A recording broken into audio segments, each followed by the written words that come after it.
Hi everyone. So next topic mass spectrometry का कुछ important terms हैं जो हम कर रहे हैं अभी। ये आपको दिख ही रही है सारी की सारी important terms, one by one हम सारे डिस्कस करेंगे यहाँ पे। तो कोशिश करना है ये वाली वीडियो देखने से पहले पहले दो वीडियोस देखिए ऑलरेडी, क्योंकि क्लियर ज़्यादा हो जाएगा आपको। तो स्टार्ट करते हैं। आपको ये दिख ही रहा है।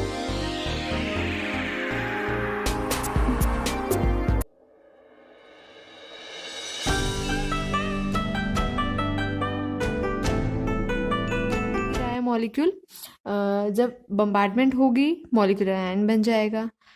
उसके बाद हाइड्रोजन रेडिकल लूज होगा, आपके पास फ्रेगमेंट हो जाएगी, ब्रेक हो जाएगा, तो आपके पास ये क्या हो जाएंगे, फ्रेगमेंट आयंस। तो हमने ये इन टर्म्स के बारे में ही स्टडी करना है, जैसे मॉलिक्यूलर आयन, फ्रेगमेंट आयन। तो मॉलिक्यूलर आयन मीन्स ये वाला, फ्रेगमेंट आयन जब आपकी ब्रेकेज हो जाएगी।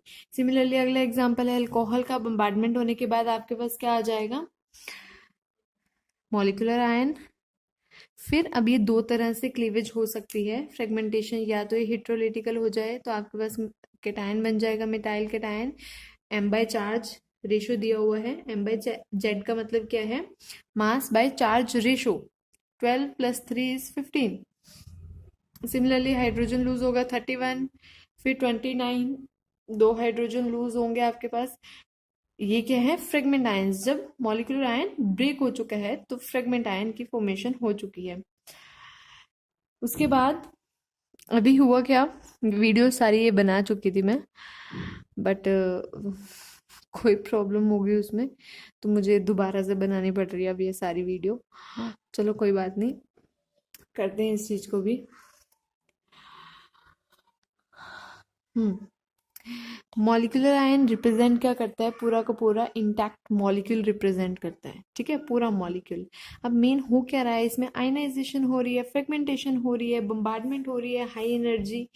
जब आपके पास स्ट्राइक करेगा मॉलिक्यूल को, मॉलिक्यूल क्या हो जाएगा, एनर्जाइज्ड हो जाएगा। जब अनस्टेबल हो जाएगा, बहुत ज़्यादा एनर्जी आ जाएगी, तो वो फ्रेगमेंट हो जाएगा, ब्रेक हो जाएगा, जिससे फ्रेगमेंटेशन आयन आपके बनेंगे। ठीक है, क्लियर। अब हुआ क्या, इसमें स्पेक्ट्रम प्लॉट करते हैं। जब आपके पास ये इस तरह के चार्ज मिल रहे हैं आपको फ्रेगमेंट होने के बाद, मास बाय चार्ज रेशो, मतलब फ्रेगमेंट हो गया आपको अलग अलग। जब ब्रेक होने के बाद केटायंस मिल रहे हैं, केटायंस मिलने के बाद आपको क्या आ जाएगा, अलग अलग वैल्यूज आ जाएगी, उनकी मास बाय चार्ज रेशो होगी। तो इनका क्या है, ग्राफ प्लॉट होता है। ग्राफ किसके प्लॉट होता है, मास बाय चार्ज रेशो। और दूसरे एक्सिस पे क्या होगा, रिलेटिव अबंडेंस। रिलेटिव अबंडेंस का मतलब क्या है, आपके पास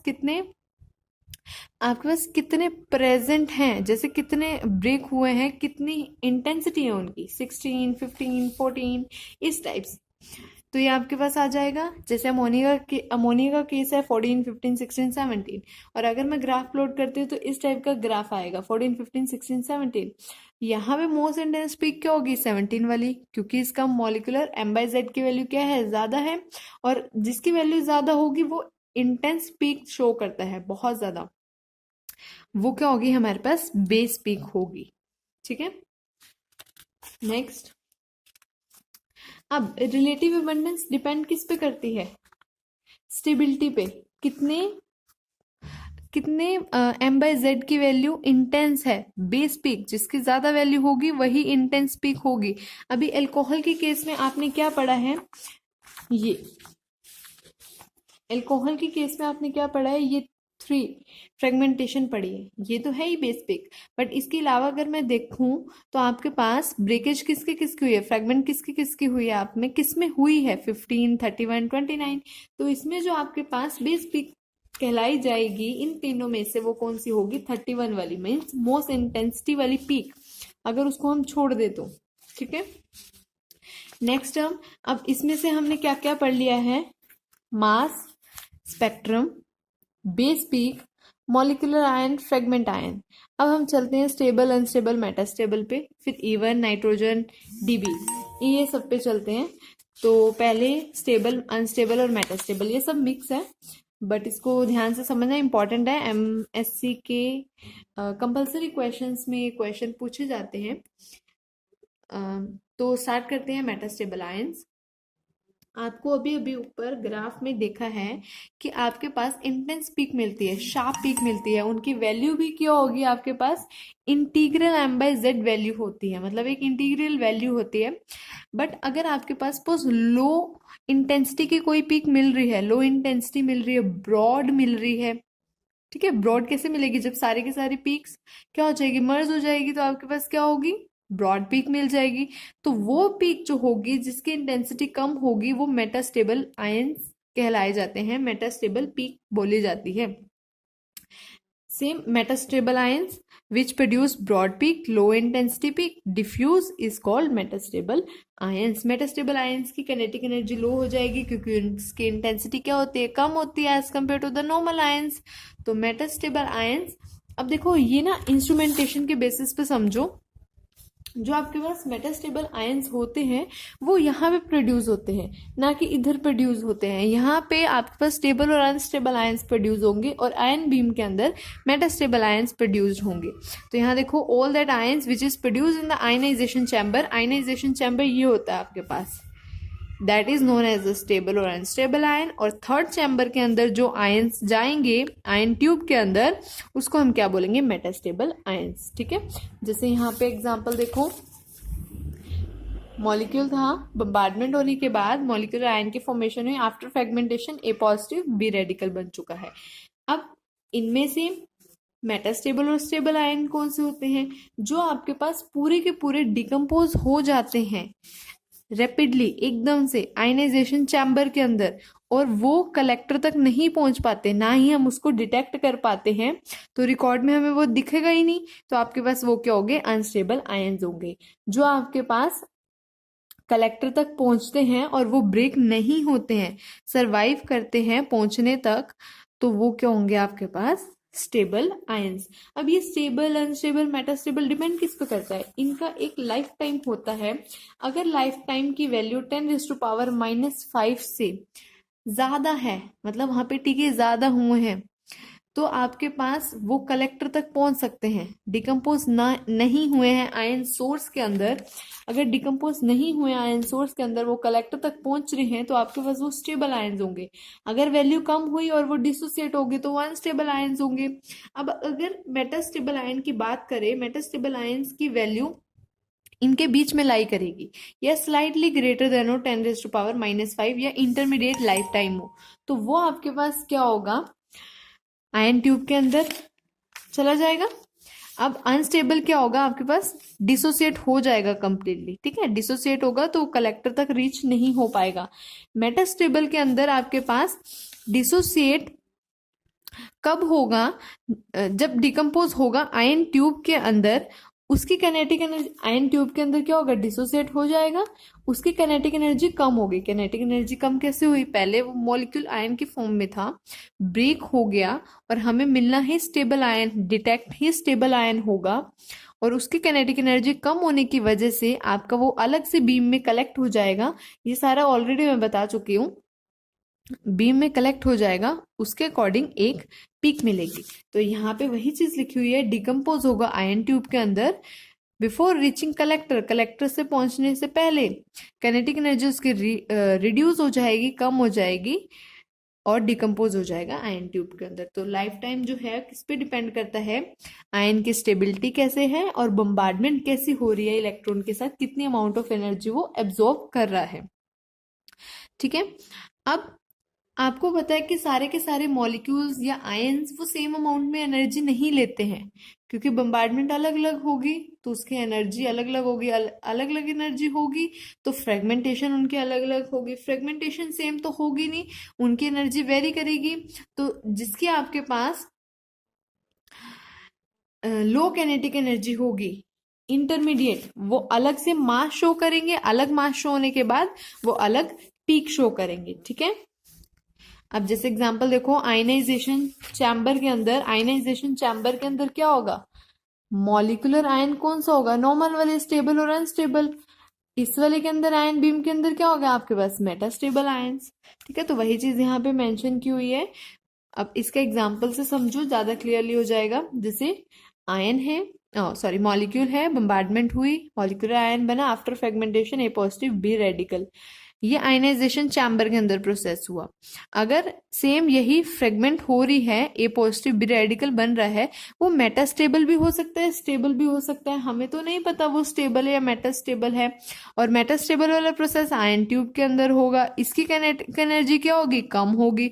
और अगर हमने मेटास्टेबल आयन का मास कैलकुलेट करना है वही मास m2, बट इसको हम m स्टार से डोनेट करेंगे क्योंकि हमने मेटास्टेबल का मास कैलकुलेट करना है और इसकी लोअर काइनेटिक एनर्जी है। तो हमें इसको कैलकुलेट करने के लिए हम क्या करेंगे, स्टेबल आयन के मास का स्क्वायर करके डिवाइड बाय मॉलिक्यूलर आयन के मास से डिवाइड कर देंगे। ठीक है, अब यहाँ पे एग्जाम्पल देखो, जैसे टॉल्यूइन था, आयनाइज हुआ, मॉलिक्यूलर आयन की फॉर्मेशन हुई, यहाँ पे कार्बोकेटायन बना। Carbocation is more stable then this, क्यों, यहाँ पे ये रेजोनेंस स्टेबलाइज्ड है और ये 7 मेंबर रिंग फॉर्मेशन कर सकता है। वैसे भी रेजोनेंस स्टेबलाइज्ड मोर स्टेबल होता है, तो उसका मास क्या है 91। ये कैलकुलेट कर सकते हो, कार्बन कितने हैं, हाइड्रोजन कितने हैं, 91 आ जाएगा। ठीक है, उसके बाद आफ्टर लूजिंग CS2H2 स्टाइलन मॉलिक्यूल, मास जो आ जाएगा 65। और यहाँ पे स्टेबल आयन क्या है, ये वाला स्टेबल है। तो अगर आपने मेटास्टेबल आयन का मास कैलकुलेट करना है तो इसके मास को स्क्वायर करके डिवाइड बाय मॉलिक्यूलर आयन के मास से डिवाइड करना पड़ेगा। ठीक है, तो ये तो था metastable, stable and unstable ions के बारे में। देखो ये ऐसे ही किया हुआ है यहाँ पे, एक मिनट, ये देखो। ठीक है, अब नेक्स्ट जो है डबली चार्ज आयन। डबली चार्ज आयन क्या होता है, जब बम्बार्डमेंट होने के बाद मॉलिक्यूलर आयन की फॉर्मेशन होती है, यहाँ पे चार्ज क्या है 1, तो इसीलिए m/z, z क्या है charge, mass divided by charge, इसका क्या है 1। ये डिपेंड किस पे करता है, ओनली मॉलिक्यूलर आयन पे। m2 पॉजिटिव, अगर आफ्टर लूजिंग 1 मोर इलेक्ट्रॉन तो आपके पास m2 पॉजिटिव आ जाएगा, बम्बार्डमेंट होगी वो भी डबली चार्ज होगी, तो ये इसका चार्ज क्या है 2, तो ये क्या हो जाएगा m/2। तो ये हाफ ऑफ मास पे डिपेंड करता है, किसके इक्वल है, हाफ ऑफ मॉलिक्यूलर वेट, क्योंकि m/2 आ रहा है यहाँ पे। नॉर्मली ये डबली चार्ज जो आयन है वो इतना सिग्निफिकेंट नहीं है, इतना यूज नहीं किया जाता, बट कई बार मास स्पेक्ट्रम में दे दिया जाता है, इसीलिए ये आपको बताया जा रहा है। आपको पीक देगा, m/z वैल्यू पे पीक देगा, बट इसका मास किसके इक्वल होगा, half of molecular weight of organic compound. जैसे एग्जांपल देखो, क्राइसिन का एग्जांपल है, आपके पास एक बम्बार्डमेंट के बाद इतना मास आ जाएगा, जब आप सेकंड होगी डबली चार्ज होगी तो आपके पास क्या होगा 1114, इसका हाफ हो गया। और अगर इसका ग्राफ प्लॉट करते हो 114 228, तो बेस पीक तो मैक्सिमम वाली हो गया आपके पास, मोर इंटेंसिटी है, तो स्मॉलर पीक किसकी वजह से आ रही है, डबली चार्ज आयन की वजह से। फ्रेगमेंटेशन हुई डबली चार्ज आयन में, तो वो भी हमें क्या देंगे, डबली चार्ज फ्रेगमेंट आयन, जैसे ये दे रहे थे A2 पॉजिटिव B2 पॉजिटिव, तो ये हमारे पास पीक किस पे शो करेंगे, m/z वैल्यू पे। न्यूमेरिकली किसकी इक्वल हो जाएगा, half of Dabali charge ion की इक्वल हो जाएगा। ठीक है, next even electron rule. Even electron rule देखो, इवन इलेक्ट्रॉन रूल इंपॉर्टेंट है। आप जब फ्रेगमेंट करते हो तो आपको पता लग जाएगा कि आपकी फ्रेगमेंटेशन करेक्ट हुई है या नहीं हुई है। तो जैसे ही आप फ्रेगमेंट करते हो मॉलिक्यूलर आयन की, कभी भी फ्रेगमेंटेशन ओड ओड में नहीं होगी, क्योंकि बहुत ज्यादा अनस्टेबल होगा। अनस्टेबल क्यों होगा, क्योंकि इसकी एनर्जी बहुत ज्यादा हाई होगी और वो ओड ओड में ब्रेक अगर होता है, ओड ओड का मतलब क्या है, आपके पास वो CS3 मीन्स 12 और 3 15, जो मॉलिक्यूलर मास है उसका ओड, यहाँ पे भी ओड आ रहा है, तो वो आपके पास ब्रेकेज कभी भी नहीं होगी, फ्रेगमेंटेशन नहीं होगी। फ्रेगमेंट कब होगा, या तो दोनों इवन हो या इवन या ओड हो दोनों। ठीक है, फ्रेगमेंट हमेशा तभी पॉसिबल होगी, वैसे पॉसिबल नहीं होगी। जैसे अल्कोहल के केस में देखो, अल्कोहल था, यहाँ पे ओड है, कैसे 12 15 16 16 16 32, बट पॉजिटिव रेडिकल होने की वजह से यहाँ पे क्या हो जाएगा, ओड हो जाएगा। सिमिलरली इवन और ऑड में ब्रेकेज हुआ, ऑड ऑड में ब्रेक नहीं हुआ है आपका। आफ्टर फ्रेगमेंटेशन लूजिंग हाइड्रोजन, आपके पास ये बन जाएगा इवन आ गया, एक हाइड्रोजन लूज करके, फिर दोबारा से 2 हाइड्रोजन लूज किया, आपके इवन आ गया। तो इसीलिए या तो इवन इवन में ब्रेकेज होगी या आपके पास इवन या ऑड में। नेक्स्ट आता है nitrogen rule. Nitrogen rule. Nitrogen rule देखो क्या कहता है, अगर आपके पास कोई मॉलिक्यूलर फॉर्मूला है, उसके अंदर ऑक्सीजन या दो nitrogen, even number of nitrogen present है, तो उसका मॉलिक्यूलर मास भी हमेशा इवन ही होगा। तो ये सिर्फ ध्यान रखने के लिए कि आपका सही है या नहीं। और अगर आपके पास एक ही odd number of hydrogen odd number of nitrogen present है, मीन्स एक नाइट्रोजन अगर आपके पास प्रेजेंट है, तो आपके पास मास भी उनका क्या होगा, ऑड ही होगा।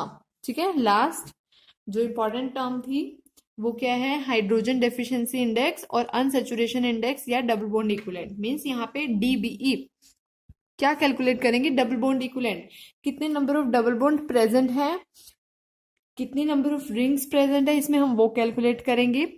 एल्केन एल्केन एल्काइन का फॉर्मूला देख ही रहे हो, दो हाइड्रोजन एक डबल बॉन्ड, अगर दो हाइड्रोजन को रिमूव करते हो तो वन डबल बॉन्ड आपके पास बनता है। जैसे कि ये देखो, ये अगर मैं हाइड्रोजन लूज करती हूँ तो वन बॉन्ड, हाइड्रोजन लूज करती हूँ तो डबल बॉन्ड, एक और दो हाइड्रोजन लूज करती हूँ तो ट्रिपल बॉन्ड।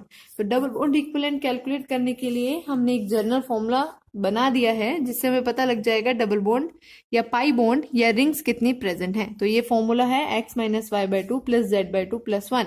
एक्स क्या है, टेट्रावेलेंट एटम, टेट्रा मीन्स जिसमें चार valency means carbon, y means monovalent एक valency, z means trivalent means तीन वैलेंसी। अगर हमने बेंजीन का डबल बॉन्ड इक्विवेलेंट कैलकुलेट करना है, ये पूछा जाएगा आगे, तो इसको कंसेप्ट को ध्यान रखना। यहाँ पे टेट्रावेलेंट छह कार्बन में, ठीक है, और मोनोवेलेंट 6, यहाँ पे ट्राइवेलेंट 0, इसमें कोई भी नहीं होता, प्लस 1, तो आपके पास 4 आ जाएगा, मीन्स 3 डबल बॉन्ड और 1 रिंग प्रेजेंट है।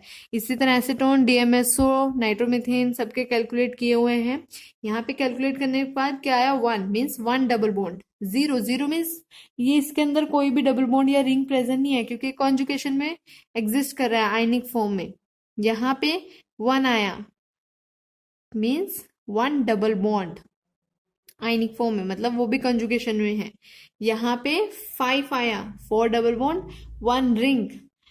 नेक्स्ट में देखो, ये आया आपके पास, यहाँ पे कितने कार्बन है, 4 कार्बन होने की वजह से 4 हाइड्रोजन है, और ट्राइवेलेंट कुछ भी नहीं है, प्लस 1, तो 3 मीन्स 2 डबल बॉन्ड 1 रिंग। ये तो था फर्स्ट मेथड, इसी मेथड से हम कैलकुलेट करते हैं मोस्टली।